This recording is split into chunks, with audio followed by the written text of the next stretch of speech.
Michael sat alone at the small table by the window, watching raindrops race down the glass. His navy blue suit felt too tight around his shoulders. He tugged at his collar and checked his phone again. Still no message. The cafe smelled like warm coffee and fresh bread. People laughed at nearby tables. A mother fed her baby tiny pieces of muffin. Two old men played chess in the corner. Everyone seemed happy. Everyone except Michael. He looked at the empty chair across from him. That chair had been empty for exactly 42 minutes now. He knew, because he'd been counting. Maybe she's not coming, he thought. Maybe this was a mistake. His friend Danny had set up this blind date. You need to start living again, Mike.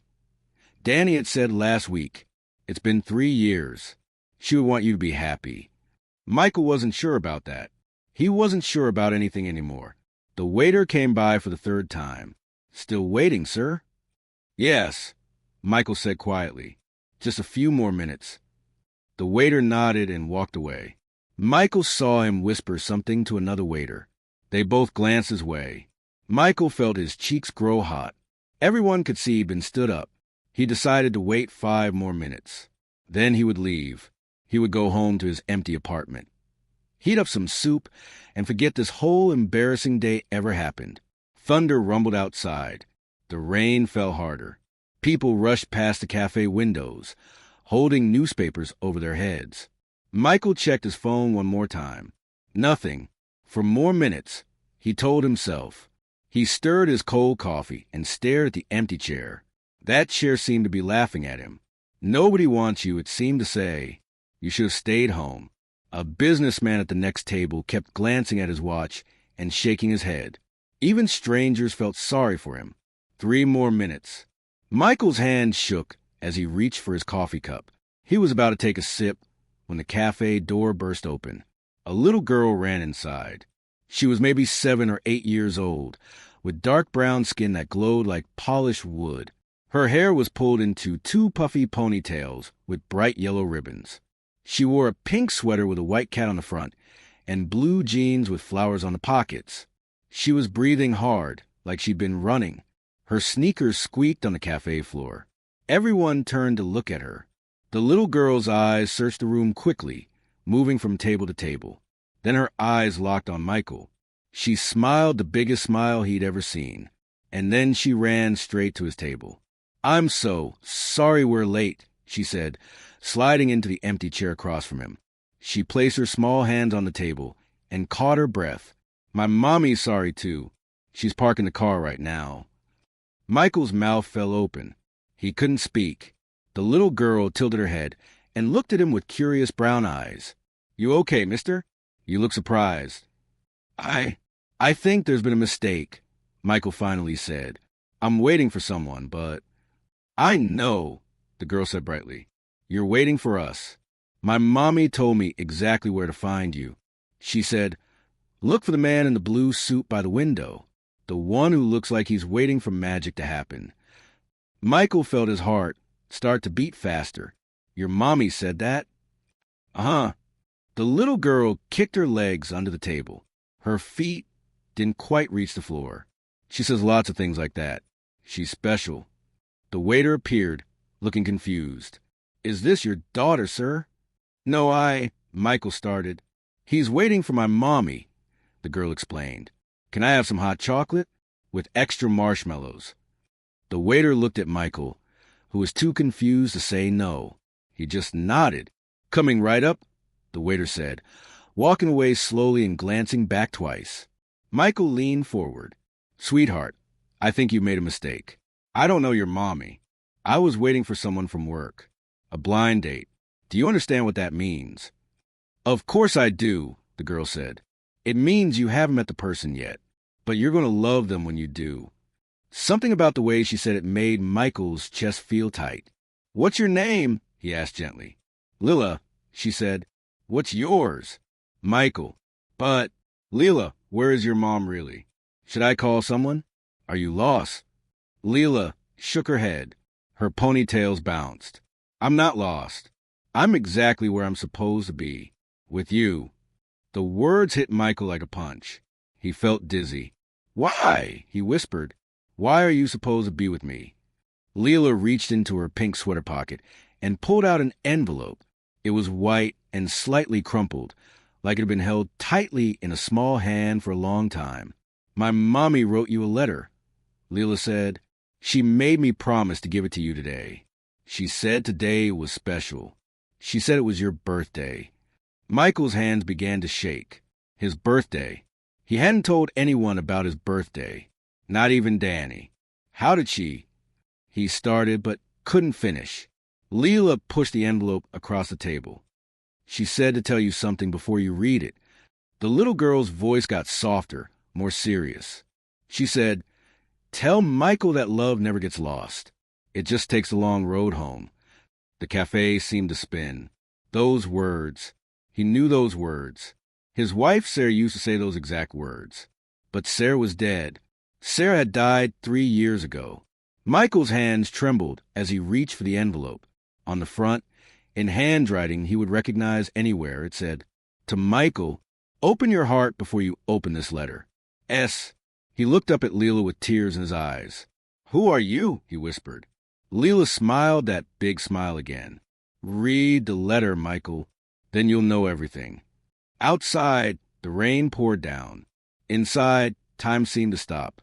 And Michael, with shaking hands, began to open the letter that would change his life forever.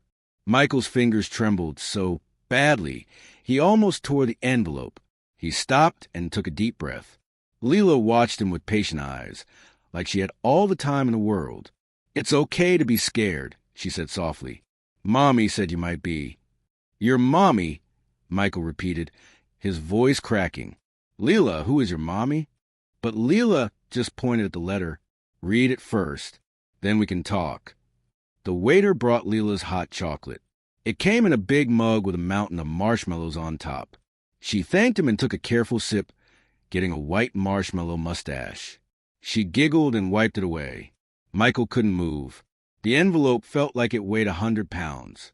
Finally, he slid his finger under the seal and pulled out a single piece of paper.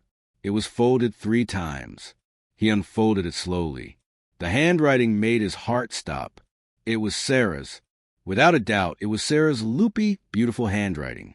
The way she made her capital M's with an extra swirl. The way her Y's had long tails. He'd seen her handwriting on grocery lists, birthday cards, and love notes for 7 years. But Sarah had been gone for 3 years. His hands shook as he began to read. "Dear Michael, if you're reading this, then my plan worked. If you're reading this, then our beautiful Leela found you. If you're reading this, then it's your birthday, and you're sitting in our favorite cafe by the window. I know you must be so confused right now. I know you probably think you're dreaming or going crazy. You're not. This is real. Let me explain. Do you remember our last night together? We were driving home from your mother's house. It was raining, just like today. You were telling me about the new project at work. I was laughing at your terrible jokes. And then the truck came out of nowhere. The accident happened so fast. But in that split second before everything went dark, I knew. I knew I was leaving you. And I knew about the baby growing inside me. Our baby. The baby I planned to tell you about that very night." Michael's tears fell onto the paper, making the ink blur. His whole body shook. A baby. Sarah had been pregnant. Across the table. Leela reached over and put her small hand on his. "Keep reading," she whispered. "The good part is coming." Michael wiped his eyes and kept reading. "I woke up in the hospital, Michael, but you weren't there. The doctors told me you'd left. They said you couldn't handle it. They said I'd been in a coma for 2 weeks, and you'd said goodbye and walked away. But I know the truth now. I know what really happened. You never left me, did you? You were there every single day. But when the doctor said I'd never wake up, when they said I was gone, you made the hardest choice. You let them take me off the machines. You set me free because you loved me. Only I didn't die, Michael. I woke up 3 days after you left. I woke up and I was alone and I was pregnant, and everyone told me you were gone. They said you couldn't be found. They said you disappeared because the pain was too much. I searched for you, my love. For 3 years I searched, but you'd changed your phone number. You'd moved. You'd become a ghost. Then last month I got sick. Very sick. The doctors say I don't have much time left. But before I go, I needed to give you the greatest gift I could. I needed to give you Leela. Michael, the little girl sitting across from you, is our daughter. She has your smile and your kind heart. She has my stubbornness and my love of stories. She's 7 years old, and she's the most wonderful thing I've ever created. We created. Together. Michael looked up at Leela. Really looked at her this time. Her eyes. They were his eyes. Dark brown with little flecks of gold. Her smile. It was Sarah's smile. Wide and bright and full of joy. Her laugh. When she giggled about the marshmallow mustache. It sounded like Sarah's laugh. You're... He couldn't say it. Couldn't breathe. I'm yours, Leela said simply. I'm your daughter. Surprise. Michael's tears came so hard, he couldn't stop them. He put his face in his hands and sobbed. 3 years. He'd had a daughter for 3 years and never knew. Sarah had been alive for 3 years, and he never knew. Leela got up from her chair and came around the table. She climbed into his lap and hugged him tight. She was so small and warm and real. It's okay, Daddy, she whispered into his shoulder. Mommy said you cry. She said it's okay to cry when you're happy. I'm your daddy, Michael said through his tears. I'm really your daddy. Yes, Leela said. You really, really are. They held each other while the cafe buzzed around them. The mother with the baby smiled at them. The old man playing chess nodded. Even the waiter looked like he was wiping his eyes. After a long time, Michael pulled back and looked at his daughter's face. His daughter. He had a daughter. The letter. Leela said, There's more. Michael picked up the paper with shaking hands and kept reading. I hired a private detective last month. He found you, Michael. He found you living alone in a small apartment across town. He said you worked too much and smiled too little. He said you look like a man who's lost everything. But you haven't lost everything. You have Leela. And today, on your birthday, she's going to find you. I've told her everything about you. About how you make the worst dad jokes. About how you cry at sad movies. About how you always burn the toast but pretend it's extra crispy. About how you love with your whole heart. I've arranged everything, my love. The adoption papers are finalized. Leela is legally yours. My sister Emma has been helping me care for her, but she knows Leela belongs with you. Emma will bring over all of Leela's things tonight. Your address is at the bottom of this letter. Michael, I don't have much time left, but I'm not sad, because I got to be Leela's mom for 7 beautiful years. And now you get to be her dad for all the years I'll miss. You get to teach her to ride a bike and help with homework and scare away the monsters under her bed. Love her for both of us. Tell her stories about me. Show her our wedding photos. Take her to the ocean like we always planned. Give her the life we dreamed about. And Michael, please don't blame yourself for any of this. What happened wasn't your fault. Letting me go wasn't wrong. You did what love does. You made an impossible choice because you thought it would end my pain. But here's what I learned.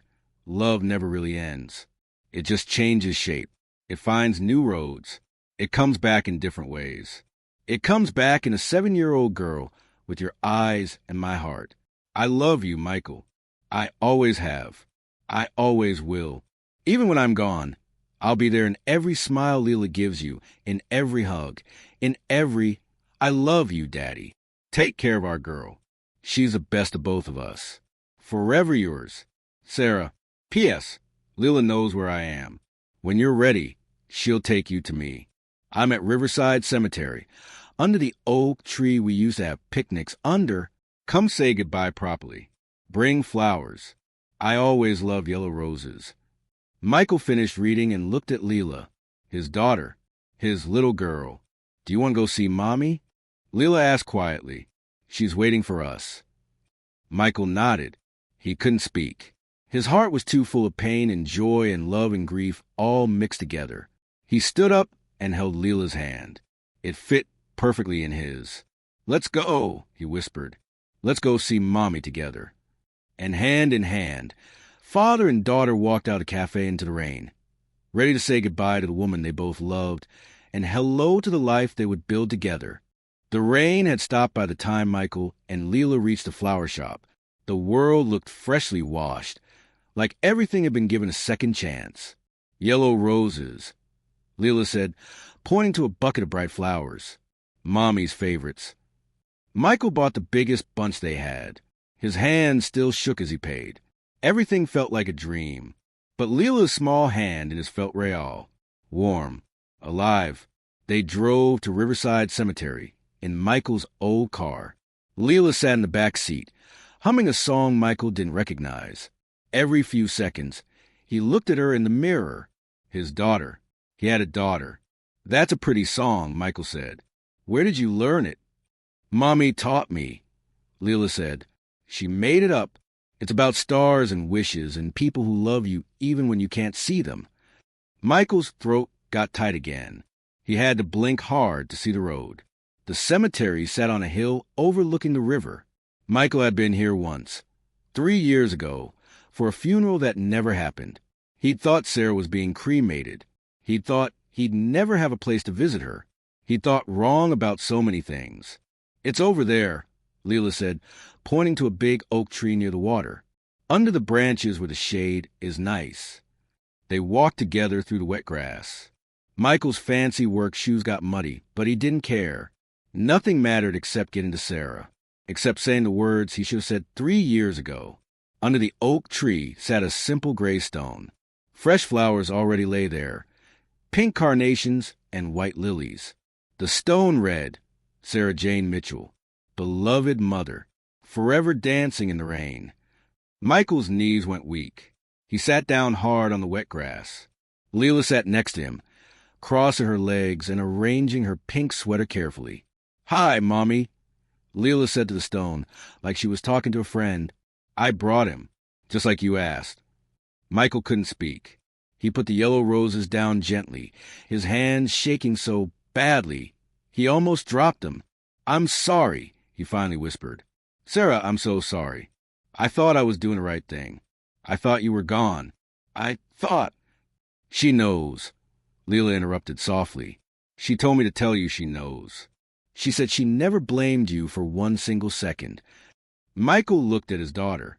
She talked to you about me? All the time, Leela said. She picked a dandelion that had survived the rain. She showed me pictures, told me stories. She said you were the bravest, kindest, funniest man in the whole world. She said when I met you, I'd know she was right. And... Michael asked, his voice breaking, was she right? Leela looked at him with those eyes, his eyes, and smiled. Yeah, she was super right. Michael pulled his daughter close and hugged her. They sat there together under the oak tree for a long time, crying and laughing and telling Sarah everything. Michael told her about the 3 lonely years, about the empty apartment, about how he'd stopped making jokes because nobody laughed anymore, about how he'd agreed to the blind date because his friend said it was time to try living again. Leela told Sarah about school and her best friend Maya and the tooth she'd lost last week. She told her about the drawing she'd made in art class, a picture of 3 people holding hands under a rainbow. That's you, me, and Daddy, Leela explained to both of them. The teacher said it was the most beautiful family she'd ever seen. We're a family, Michael said, testing the words.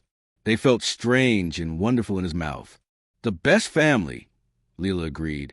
As the sun started to set, painting the sky pink and gold, Michael stood up. He helped Leela to her feet and brushed the grass off her jeans. Thank you, he said to the stone, to Sarah, to the universe. Thank you for her. Thank you for giving me the greatest gift anyone could ever give. I promise I'll take care of her. I promise I'll love her enough for both of us. I promise I'll tell her about you every single day. And we'll come visit you, Leela added, every week. Right, Daddy? Daddy. The word made Michael's heart feel like it might explode. Every week, he agreed. Every single week. They walked back to the car hand in hand. The world looked different now. Brighter, fuller, like someone had turned on lights Michael didn't know were off. Are you hungry? Michael asked as they drove away from the cemetery. Starving. Leela said, can we get pizza? Mommy always let me get extra cheese on my birthday.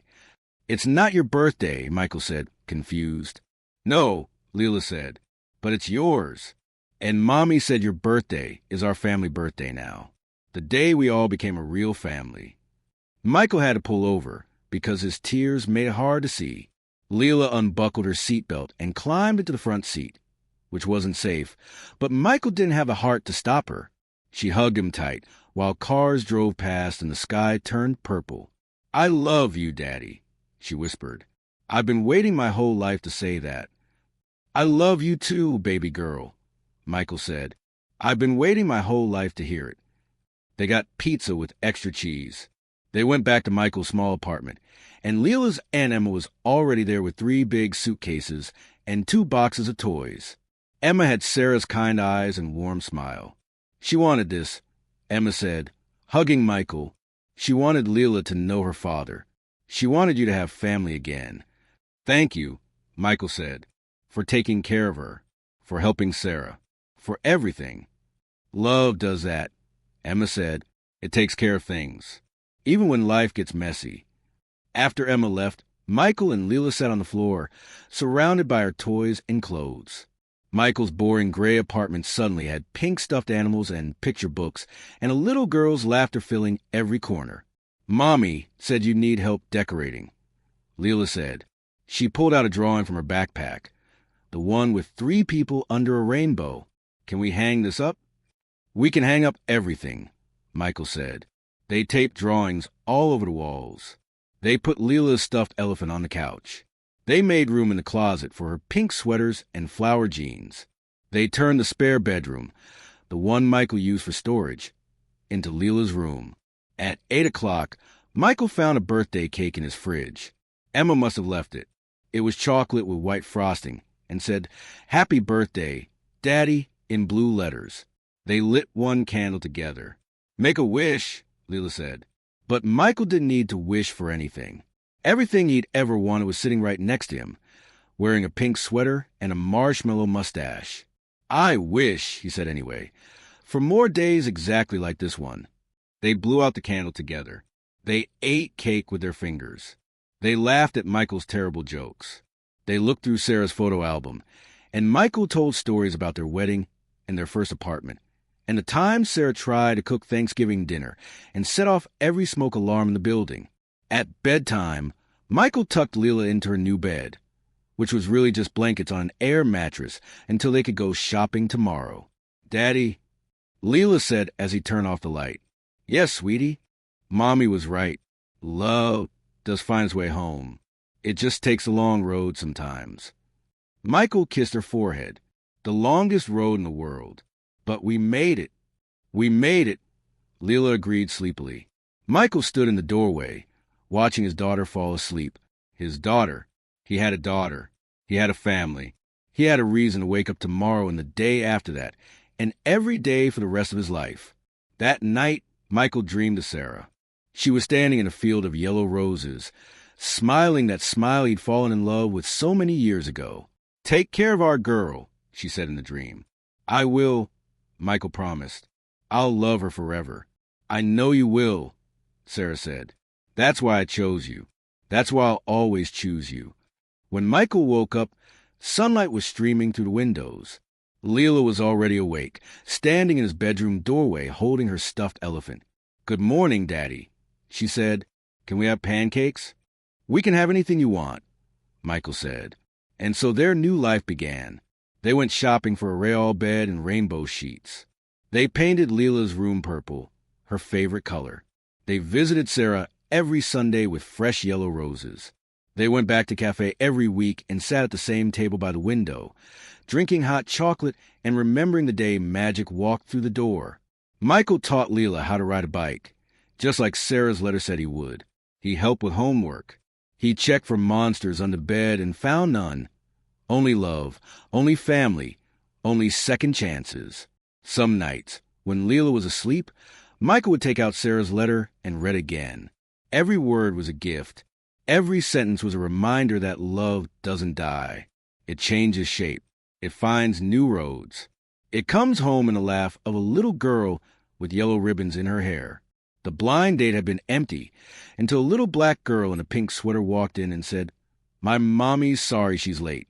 But she wasn't late at all. She arrived exactly when she was supposed to. She arrived right on time to show a broken man that life still had magic, that love never really ends, and that family is whatever you build from the broken pieces of yesterday and the bright hope of tomorrow. Michael and Lila were family now, father and daughter, two hearts that almost missed each other but found their way home through rain and roses, and one extraordinary birthday that changed everything. And every night before bed, they said the same words together: love never gets lost. It just takes the long road home. If this story touched your heart, share it with someone who needs to remember that it's never too late for new beginnings. Like and subscribe for more stories about love, hope, and the magic of second chances. What would you do if a stranger walked into your life and changed everything? Tell us in the comments below.